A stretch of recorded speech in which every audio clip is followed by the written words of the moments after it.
Olá, meus irmãos, a paz do Senhor Jesus Cristo, que o grande amor de Deus, a graça do nosso Senhor Jesus, comunhão e a consolação do Espírito Santo esteja com cada um de vocês, meus irmãos. Hoje, pessoal, vou voltar agora para a meditação na escola bíblica dominical. Estamos aí na lição número 8 que a gente vai fazer hoje, né? A gente já fez 3 vídeos aí muito importantes sobre a igreja, né? Quem é a igreja de Jesus, o que é. Muito legal. Se você não acompanhou, pessoal, os 3 vídeos anteriores, vai lá, dá uma meditada.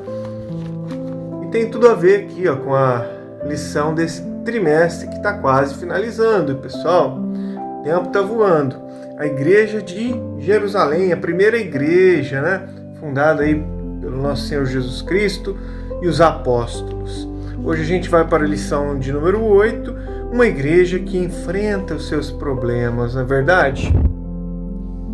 As igrejas, pessoal, né, como uma instituição de muitas pessoas, de diferentes idades, diferentes criação, pensamentos, então sempre vai ter, né, algum problema, assim como uma família, mas temos que enfrentar, né? A igreja ela enfrenta problemas, então temos que enfrentar esses problemas com sabedoria, com a ajuda de Deus. Então a gente vai meditar nisso hoje, beleza, gente? Vamos fazer uma breve oração e já vamos para a leitura. Feche seus olhos, vamos orar. Querido Deus, Pai do nosso Senhor Jesus Cristo e meu Pai, meu Deus, em nome de Jesus, ouça a nossa oração. Peço que o Senhor perdoa, Senhor, meus pecados, pois sou pecador necessitado de graça, misericórdia e salvação, Pai. Peço que em nome de Jesus o Senhor abençoe essa pessoa que está aqui ouvindo, meu Deus. Abençoa essa pessoa em tudo, Senhor. Que o Senhor possa abrir portas para ela. Também desde já intercedo, Senhor, em favor de um cliente lá na barbearia que está procurando um emprego, pediu oração. Abençoa ele, restaura a família dele. Meu Deus, livre de todo o mal, ele e a sua família abra a porta de emprego. Também ore pela irmã que pediu oração lá na barbearia. Abençoa nossa irmã em tudo, sua saúde, Pai, e toda a sua família também. Abençoa todos os clientes, as crianças, em nome de Jesus, Pai. Antes de pedir mais nada, já quero te agradecer, Pai, tudo que o Senhor tem feito por nós. Obrigado, Pai, pela saúde, o alimento, o pão de cada dia, o trabalho, Senhor, e a salvação que o Senhor nos oferece mediante a fé no nosso Senhor Jesus Cristo, nosso único Salvador. Oh, meu Deus, agora, Pai, em nome de Jesus, Pai, abençoa minha família, abençoa, Senhor, liberta e salva a minha família, abençoa os irmãos da igreja. Fica conosco agora, Senhor, e abra o nosso entendimento para entender e guardar a Tua palavra, que eu te peço em nome do Pai, do Filho e do Espírito Santo. Amém, meus irmãos. Vamos aí para a meditação de hoje. Lição número 8 do dia 24 de agosto de 2025, uma igreja que enfrenta os seus problemas. Texto áureo. Escolhei, pois, irmãos, dentre vós, 7 varões de boa reputação, cheios do Espírito Santo e de sabedoria, aos quais constituamos sobre este importante negócio. Atos 6:3. Verdade prática. Uma igreja cheia de sabedoria do Espírito age sabiamente para resolver conflitos de relacionamentos. Vamos para a leitura base principal, que é Atos, capítulo 6, versículos 1 ao 7. Diz assim a palavra do Senhor. Ora, naqueles dias, crescendo o número dos discípulos, houve uma murmuração dos gregos contra os hebreus, porque as suas viúvas eram desprezadas no ministério cotidiano. E os 12, convocando a multidão dos discípulos, disseram: não é razoável que nós deixemos a palavra de Deus e sirvamos as mesas. Escolhei, pois, irmãos, dentre vós 7 varões de boa reputação, cheios do Espírito Santo e de sabedoria, aos quais constituamos sobre este importante negócio. mas nós perseveraremos na oração e no ministério da palavra. E este parecer contentou a toda a multidão, e elegeram Estevão, homem cheio de fé e do Espírito Santo, e também Filipe, e o Prócoro, e Nicanor, e também o Timão, e também Parmenas, o Nicolau e o prosélito de Antioquia, e os apresentaram ante os apóstolos. E estes, orando, lhes impuseram as mãos. E crescia a palavra de Deus em Jerusalém, se multiplicava muito o número dos discípulos, e grande parte dos sacerdotes obedecia à fé. Amém. Vamos para a introdução dessa lição. Nessa lição, exploraremos a diaconia bíblica, diáconos da igreja, um ministério essencial de serviço na igreja, que nos ensina sobre o serviço ao próximo. A Bíblia nos mostra que a igreja, mesmo em seus primórdios, enfrentava desafios, mas a busca por soluções em Deus era fundamental. A criação do ministério dos diáconos não foi para estabelecer uma hierarquia, mas para organizar o serviço social na igreja, mostrando que todos os líderes são chamados a servir. O que realmente importa no reino de Deus é a disposição em servir, independentemente do cargo ou da tarefa, pois o serviço é a essência do trabalho na igreja. Vamos agora para o primeiro grande tópico da lição, que é a identificação dos conflitos. Subtópico 1. Conflito de natureza cultural. Lucas cita um conflito entre os gregos e os hebreus em Atos 6:1. A referência nesse texto aos gregos está relacionada aos judeus helenitas, isto é, que haviam emigrado para outros países e que por conta disso falavam somente a língua grega. Por outro lado, o termo hebreus era uma referência aos judeus de Jerusalém, que se comunicavam principalmente em hebraico-aramaico. Havia, portanto, uma barreira de natureza cultural por conta da língua. Essa barreira cultural trouxe um conflito de relacionamento entre os crentes da primeira igreja. Isso fez com que os apóstolos, logo após tomarem conhecimento do problema, buscassem uma solução. Eles não podiam deixar a igreja de Jerusalém se desintegrar por conta de barreira de natureza cultural. A unidade da igreja não pode ser ameaçada por conflito de qualquer natureza. Vamos agora ao segundo subponto. Conflito de natureza social.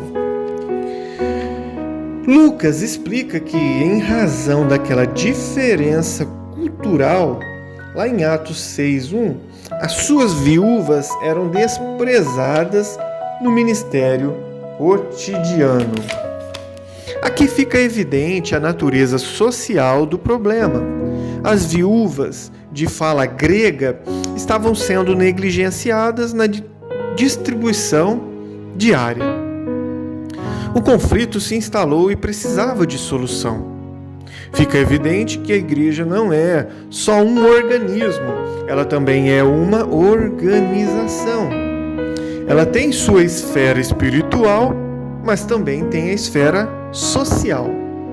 Era, portanto, essa parte social que estava em desequilíbrio e precisava de cuidados. Vamos agora para o terceiro subponto. Qual é a prioridade? É muito comum a ideia de que o cristão deve cuidar apenas da esfera espiritual e negligenciar a social. Cria-se dessa forma um entendimento nada bíblico de que a primeira deve ser privilegiada e a segunda negligenciada. Assim, por exemplo, um evento musical recebe grande atenção porque mexe com as emoções, enquanto um trabalho social numa igreja local carente conta com poucas adesões.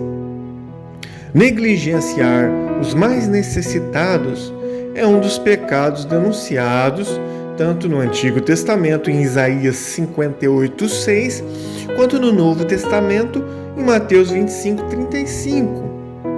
Não podemos ignorar a situação social dos menos favorecidos e pensar que, dessa forma, estamos adorando a Deus em espírito e em verdade. Vamos agora ao segundo grande ponto da lição: a delegação de tarefas. Subponto 1. O ministério da oração e da palavra. Diante do conflito, os apóstolos perceberam que a parte da comunidade que estava sendo negligenciada precisava de cuidados. Contudo, eles também perceberam que não poderiam resolver um problema criando outro. Cuidar dos mais necessitados era uma missão urgente da igreja, mas os ministérios da oração e pregação da palavra de Deus também o eram, como diz Atos 6:4. Tanto a parte social como a devocional e evangelística fazem parte de uma única missão da igreja. Poderíamos dizer que são os dois lados de uma mesma moeda. Cuidar dos necessitados é importante. Igualmente importante é a oração e a evangelização. Vamos agora para o segundo subponto. Não há conflito entre tarefas. Não podemos ler Atos 6 como se o ministério da oração e da pregação estivessem em oposição com o ministério de serviço social. Não há essa contradição onde um é considerado mais espiritual e o outro menos espiritual. Tudo faz parte de uma única missão da igreja. Assim, se a igreja ora e prega, mas não cuida dos necessitados, ela falha em sua missão. Da mesma forma, se a igreja se torna apenas um centro social, negligenciando a oração e a pregação, ela perde a sua essência. Ela deixa de ser igreja de Cristo e por isso também falha em sua missão. Vamos para o terceiro subponto: a diaconia. O parecer dos apóstolos foi que eles constituíssem pessoas habilitadas sobre o que eles denominaram de este importante negócio. Atos 6:3. É, portanto, uma referência ao serviço ou diaconia, identificado no versículo 3 como servir as mesas, né?